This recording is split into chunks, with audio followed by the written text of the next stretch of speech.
Well, let's get started then. Let's begin. Welcome everybody. Today we are doing our very first dialogue at Dusk. And a fitting topic for our first one, I think, would be introductions. We're going to be introducing ourselves, Lunarpunk Games, dialogues at Dusk, and something else. Let's start by introducing ourselves. I am Xoe, one of the game conjurers at Lunarpunk Games. And I've been designing and developing games for about 4 years, and fresh out the gate, I was designing Unranked Games. How about yourself, Matthew? Yeah, I'm Matthew. I'm also a game conjurer, though I think, I don't know, I forgot my official title. I wrote it down somewhere at Lunarpunk Games, and I've been designing games for the last 7 years and have published 2 games on my own. Yeah, I think your official title is actually Cool Guy. Oh, that's right. I'm cool guy. I love that's official. Sorry, I'm just too cool to remember titles. So, yeah, Lunarpunk Games is a endeavor that Matthew and I started because we wanted to see more games that were unranked.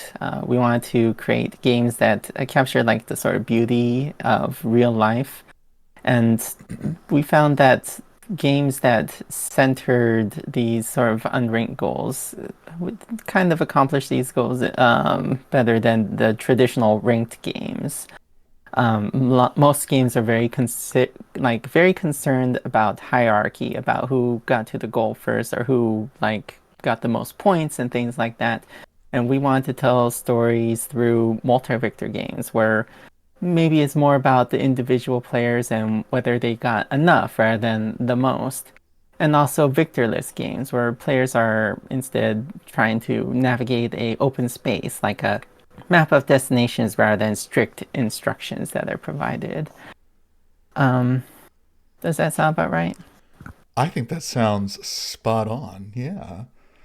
Yeah. So like with Lunarpunk Games, our goal is to not only publish these games, but also to help other designers who are navigating this space and designing their own unranked games. Because this is like we're not like the first ones to do this. There are lots of like published examples like Dead of Winter, Fog of Love, games like that. But we want this feels like a relatively unexplored space. So we want to help our designers navigate it as well, try to push their games to like utilize these tools to the best of their abilities. And we have a few ways that we're looking to do that, I would say. Um, so, for example, one way is with these talks that we're holding now. We're hoping to interview guests, then talk about their games and their design journey, and also sort of lessons that we've learned while working on these games. I might be getting ahead of myself a little bit. Maybe we should talk first about what makes these unranked games awesome. Sort of dig into, introduce the concept of unranked games.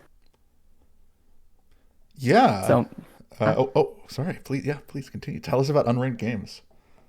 I want to hear more too. so, all right. So we treat unranked games as a sort of umbrella category of games, an umbrella term for like games that either fall into like this multi-victor category or this victorless category. And we find that multi-victor games enable players to tell like these very nuanced, morally complex stories. Like in most competitive games, when the victory condition is so zero sum, you're kind of funneled into this activity structure where you're always trying to like one up and do better than the other players.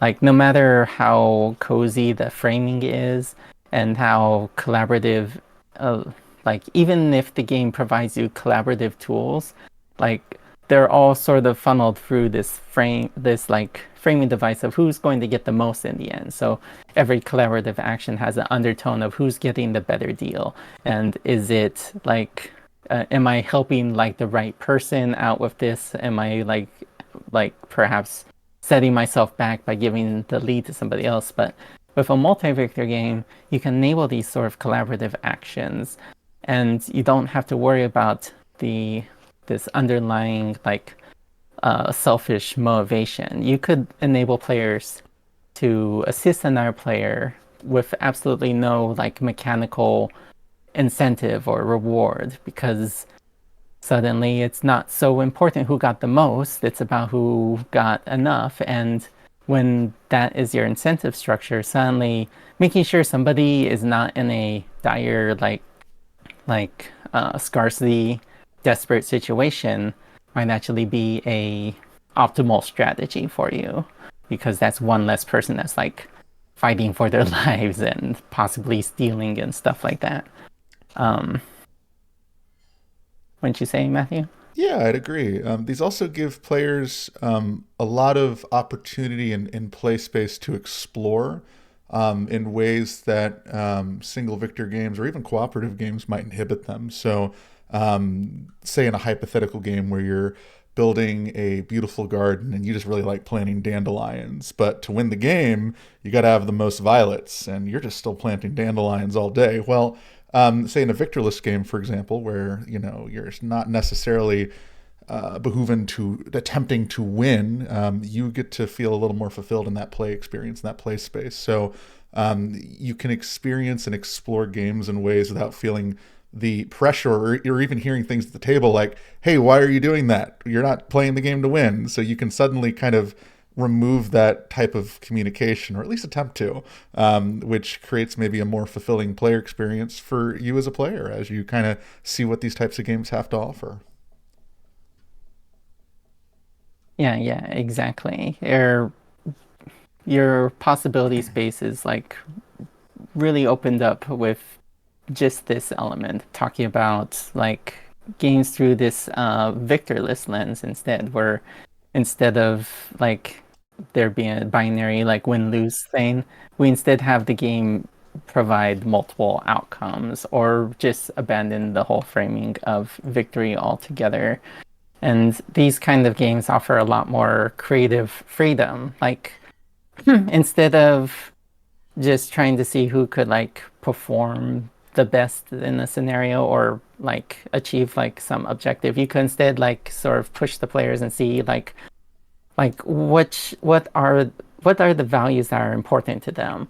Like, do they want to like be whole at any cost, or are they like willing to so and so wither away, like so as to not engage in like desperate actions? Like, there's it when you take away the like when you stop telling the players what they ought to do, then it becomes like a space where players could sort of decide for themselves what their values are and where their values lie. I feel like Matthew is really dive deep into the victorless stuff. Like Hollow is like a really like is one of my favorite examples of these kinds of games. Yeah, thank you. Something that really excites me about Victor's games in particular is I feel like there are many examples of games that want to be this, but they aren't because you ultimately need to, for a lot of these designers and publishers that are trying to get games out there, they really want to lean to this idea of like, oh, well, this has a winner, right? And that is the winner of the game, and that's it. But there isn't really a narrative story there. And, I come from a creative writing world and I come from like a hipstery poetry short story background, and even in all of these types of things you have a story arc and you have something that kind of takes you somewhere to a destination. And so games that kind of explore this, they have these unique and powerful outcomes that really sit with you and stay with you, in my opinion, way more than you won the game does, right? And when you kind of reach those points, you at the table, and it doesn't have to be super serious, by the way, it can also just be really goofy, can sort of have that conclusion to your experience. And you're like, oh, I did this, or you did that, right? And you can talk about, well, what is that, what does that mean for you? Did I win the thing that I wanted to do? Well, no, maybe not necessarily, but I did these things and I feel really cool about it. And it was really interesting. So it kind of, again, opens up that play space, and it creates very memorable moments in my experience. It also subtly influences, kind of just like winning does to an extent, but in my opinion, it's much broader, how players think about their actions throughout the game. So maybe if you become the biggest bully at the playground versus becoming the biggest helper at the playground, right? Both result in you being the biggest, but one has a very different narrative outcome, right? And so if your goal in the game is to be the biggest and you choose to be the biggest bully, well, that's that kind of is a maybe a narrative not so great end for, possibly, or maybe you want to embrace that and you're creating a character mechanically that isn't so good. And I think those are interesting decision spaces, and players can really kind of inhabit roles that they may not normally inhabit in the tabletop space. Yeah, absolutely. It's definitely feels like a space that like games are a little uncomfortable to put players into, and some players are sort of getting used to still. A lot of players try to like take a look at a victorless game and try to figure out, well, what's the like real win condition? Right. But we're trying to push players to think like, well, what would you want in this situation? Like in this hypothetical situation, what would you want to do? Or what would make you feel content? Like, Right. um, so yeah, it's been a very fun like space to explore and dive into. Um, let's see, should we are there other aspects of these unranked games that we ought to introduce Yeah, in they're this really segment? cool. Yeah, you're gonna have a lot of fun making these, and it's gonna be they're gonna sometimes be a little strange, but more often than not, your players are going to leave those games going wow or whoa. I've never experienced something like this, and it's gonna stick with them. It's gonna stick in their brain, and I think that there's a maybe speaking on some businessy stuff here for a second. There's a lot of in board game industry. Fear of major change from norms. Usually there's like a lot of like old standard rules where everyone wants something new but only 20% new.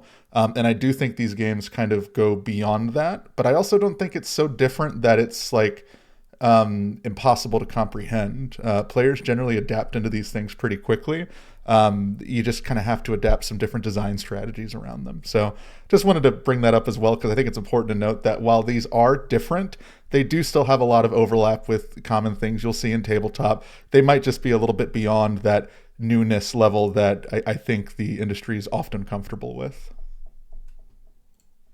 Yeah, absolutely. I One last thing that I would like to bring up is that there's like some aspect of this that is ideological to me. that, there's because the thing about a lot of these like ranked competitive games is that um a lot of them have like a very like effort like have a very dog eat dog philosophy of the world that like like people have to do cutthroat things to drive, or that you necessarily have to be the most productive. Like it's a very capitalist sort of thing where even in your cozy activities you have to do it very efficiently in order to be successful. And a lot of these unranked games like try to topple this like centering of hierarchy and instead ask players to instead consider situations where like things are not so cutthroat and coexistence is possible and collaboration is a thing that could happen in this space of conflict and scarcity and like strife, like um whereas cooperative games like kind of assume everybody's on the same page, so it's harder to sort of explore that like messy complexity. Multi-victor games allow you to still have that conflict, but now allow you to navigate in such a way that you don't have to like um like uh girl boss it to the end, if that makes sense. It does not have to be a game about like being the most efficient, most productive. Like you have to be these things in order to succeed. Like you could just get enough to get by and there's no like value judgment on you for just doing enough to get by. And I think we should have more games that have that sort of philosophy.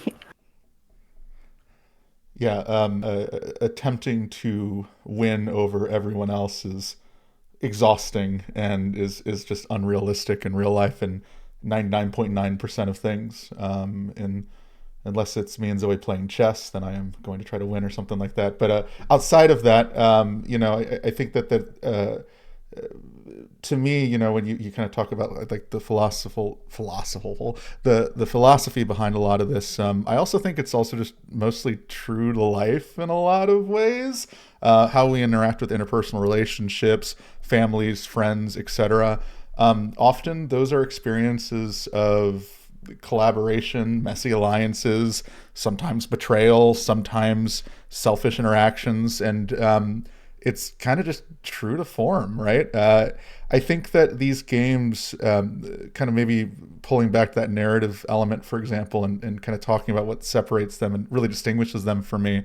Um, when I play a single victor game and it ends and you win, I probably decimated all of my friends. Like maybe I've made them all financially destitute, right? For a classic game that I'm not going to bring up here. But in that sort of situation, um, there's no, it doesn't really say like what you did narratively, even though you were doing that over the course of the game. And because it doesn't present that language, you never feel like that's what you were really doing, even though that was what you were doing, making everyone else this thing that probably isn't great. And it kind of takes away, in my opinion, the sort of acknowledgement of what the player is doing and really kind of gives them ownership of that action because it's always hiding behind, oh, well, I'm just trying to win. Don't worry about it, right?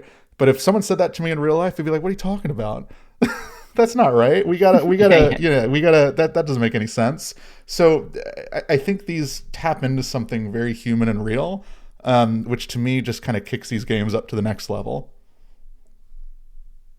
yeah, yeah, absolutely.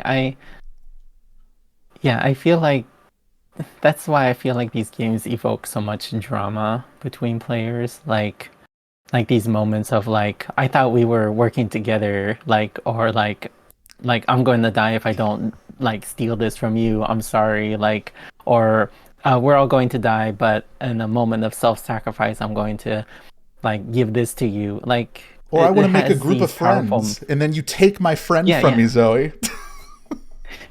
yeah, yeah. I've done that. Yeah, these are the games that I get excited to play. I feel like there's a lot of games that where I've kind of gotten used to it. It feels like it's been abstracted down to just like who can score the highest on the score chart. But like when I hear that Matthew is testing Hollow, I drop what I'm doing and I like head over because I'm genuinely excited to play. Aw, Um, thank you. Even though like every time I play, I'm like just getting brutally like messed with the whole time.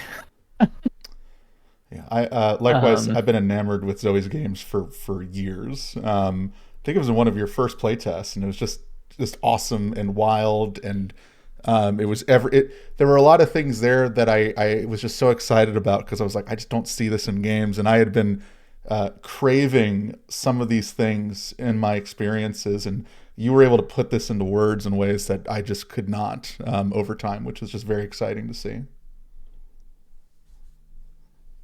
that's awesome. Okay.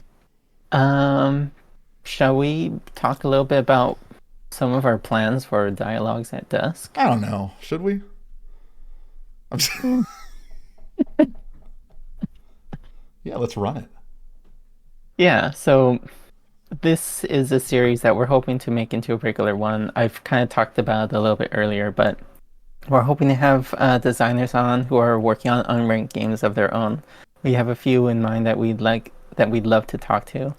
We think this would be a good opportunity to talk about their games and their particular challenges and their particular perspective because like Matthew and I are just two dudes, and there's a lot of people here with like really powerful, unique perspectives that we'd like to dive into and learn from and help have this sort of dialogue where we could share this with other people who are interested in exploring this space of games that challenge conventions and challenge like hegemonic values. Hmm. Uh, in kind of like going back to what you mentioned earlier, while there are games that exist with these frameworks, this is still a very, in my opinion, very new space in terms of this level of focus. And so, a lot of these terms that you see us introducing and floating around, these are not like part of normal design dialogue that's existed over the last, couple several decades, right? A lot of this is brand new, trying to put language to what these concepts are doing, to better inform players, and then also most importantly, frankly, inform designers so they can figure out how to tool their games with these sorts of concepts. And I think a lot of designers are now, because frankly, Zoe and I are play testing these games all the time in these spaces. I think other designers, whether intentionally or not, are starting to explore these things in their games, and they're doing things that I don't even think we thought of. We're like, what? It kind of is just mind blowing sometimes, and it's really exciting to see. Yeah, yeah. And part of this process too is also kind of seeing like the same similar roadblocks that people stumble into, like having like learning similar lessons to like what we learned when we were making our first multi-victor games, or when we've attempted to adapt like competitive games into multi-victor games, or um in like how to like specifically handle incentives in a victorless game. Like these are all things that we've like kind of tread before, and so sometimes we see like similar patterns. So like these are like opportunities to talk about those like struggles and how we like overcame them, and also just like the kind of patterns that we've learned from like these very zero sum experiences that we've had to disentangle and be like, oh, I don't actually have to give anything for like a kind action that could just exist on its own.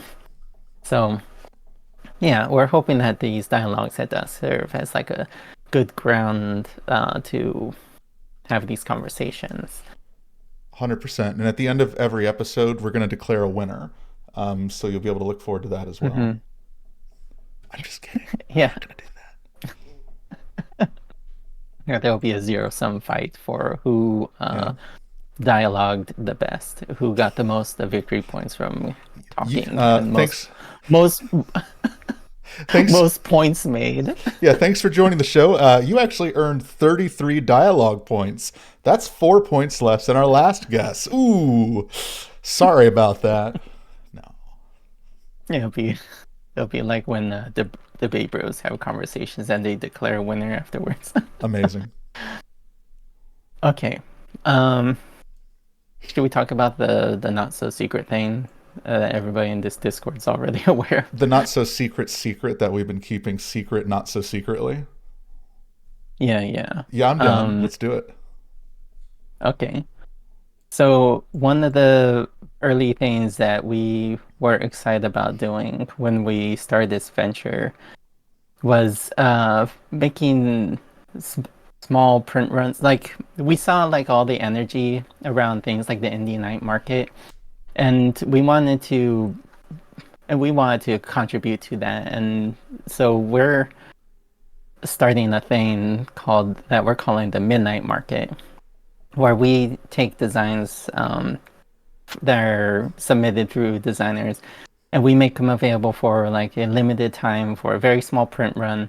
We're thinking like 50, and we make them available for like a week over the weekend, and then we just sell them for that weekend, and then afterwards we return the rights to the designer. And so the idea behind this program would be that we want to help designers who have their games that are a little less conventional, a little harder to get into like a publisher's hands, but get it into the hands of players, people who want to play these kind of different, weird, quirky games. And because like we've been in this design space for years, Matthew more than I, but like even in the 4 years I've been here, like it feels like every week I'm seeing some amazing game, and I'm like, I can't believe a publisher hasn't picked this up. Like, like, why? how can there be so many awesome, cool games that are Hmm. not finding like homes or not being able to get printed? And so, yeah, the purpose of this is to help those games get in the hands of players. And so, yes, so something to keep in mind as designers is that we're two dudes, so we could only do so much development work. So if you're a designer that would be interested in participating in such a in our Midnight Market program, we are looking for games that are like more developed, at least like ideally some unguided playtests. Like that's not always going to be the case, but in general, we would like players to be able to play off of your rulebook because we don't want to distribute a game that people don't know how to play. So there is going to be some vetting. Not every submission is going to guarantee like a spot on the market, um, but yeah, that's we are willing to do some assistance.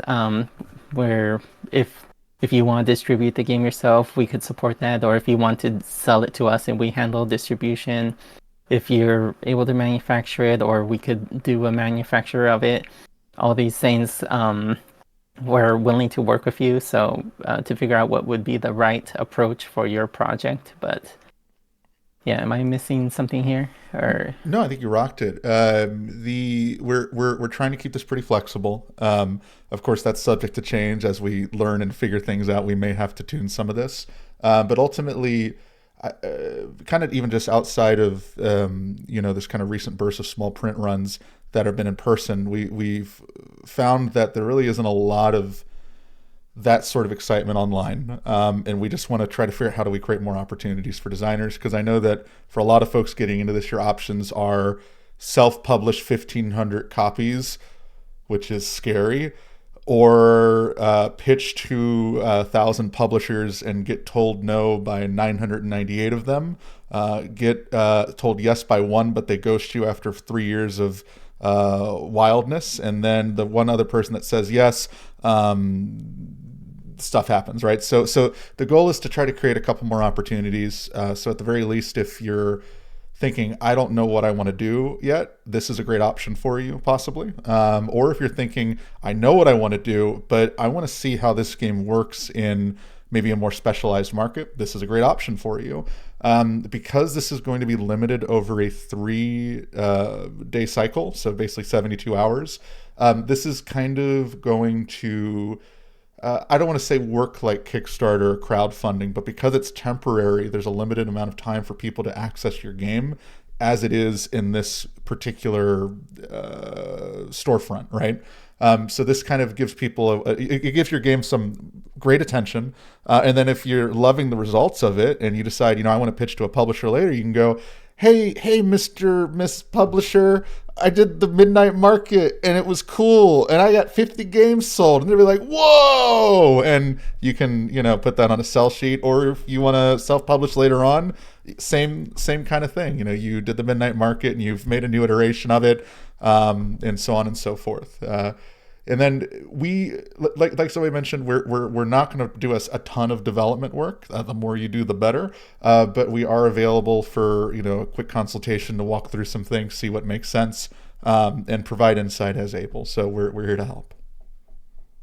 yeah, and we can even do like some light graphic design. It would probably be me if you're familiar with Vibes. I did the like a good deal of the graphic design there. So if you want that kind of like detail on it, then I'm your gal. So, but yeah, limited time, limited energy. So the more ready it is on your end, the more likely we're going to have the bandwidth to like pick Yeah, it up, if that makes sense. yeah. So, I was gonna say, don't expect this to be like super shiny holographic, uh, big box hardcore miniature game that you'll find at like your local hobby game store or even like a regular retailer. We not only do we not have the capabilities to do that, but we're also frankly looking for games that are a little bit weirder that publishers often avoid. So we're looking for the weird ones, the weirdos out there. Bring your games to us, or your normal games yeah, too. That's fine. We'll take a look. Yeah, yeah. We are all about the weird and the eccentric, because that's the stuff that I like. I've yeah. Oh, and I we're feel like I'm sorry. Go ahead. no, no, you go ahead. I was just gonna say I almost forgot to mention. I don't remember if we brought it up or you brought it up, but at least here these midnight market games are not required to be unranked games, so that is important. So Oh, right, right. while we of course we would love for you to submit unranked games to that too, that's something where you have a little more flexibility on. So if you're thinking, well, I wanted to make this, I don't know, single victor experience about going to the moon or something like that, which would be a great theme, by the way, because we have this whole moon thing going on. But if you have something like that happening, we'll take a look at it, and if it makes sense for the midnight market, we'd still want to publish it because we're looking for any type of game that really kind of fits the vibe of what we're doing here. Yep, yep, yep, exactly. Well, yeah, that's all the big introductions that I wanted to make today. Is there anything else we should introduce in this introductory dialogue? Really, if you're interested in what we're doing, be sure to follow us on social media, Blue Sky. Our website's lunarpunk.games. We're on Blue Sky as lunarpunk.games as well. Our Discord is filled with awesome discussion on unranked games and also general chit chat, and sometimes Zoe and I making little jokes, so you can expect plenty of that. And hopefully more discussion on the dialogues at Dusk as we do more of these. Yeah, yeah. Make sure to like and subscribe if you would like to follow our more of our future dialogues at Dusk. Yeah, like and subscribe. Something that I don't know what you're liking and subscribing, but do those things, please. Maybe. Thank you. Yeah, for people in the Discord, like and subscribe. Yeah. Send us an email that says like and subscribe. We're collecting those. That is very okay if you want to do that. Yeah, whoever got the most between the two of us is going to be the winner of this dialogue. Excellent. Yes. Heather asked, oh, Kat's made the joke, Lycan, like lycanthrope, Lycan subscribe, a lunar joke. Amazing. And then Heather was asking if we're going to plan on releasing a recording of this elsewhere. Yes. The whole reason we're talking about this like and subscribe is that we are planning on putting this up onto YouTube. I'm probably going to do a little bit of editing to it first, but yeah, the hope is to get these series available onto YouTube where general people could see it. But if you're in the Discord, then you could ask questions live and we could do our best to answer them. Absolutely. All right. Well, thanks all. Have a Okay, great so, rest of your night. yeah. And oh, how often will we run these? We are, I believe we're planning on running them about once a month. That was like the schedule we were thinking about doing. It seems like the kind of bandwidth we were thinking of.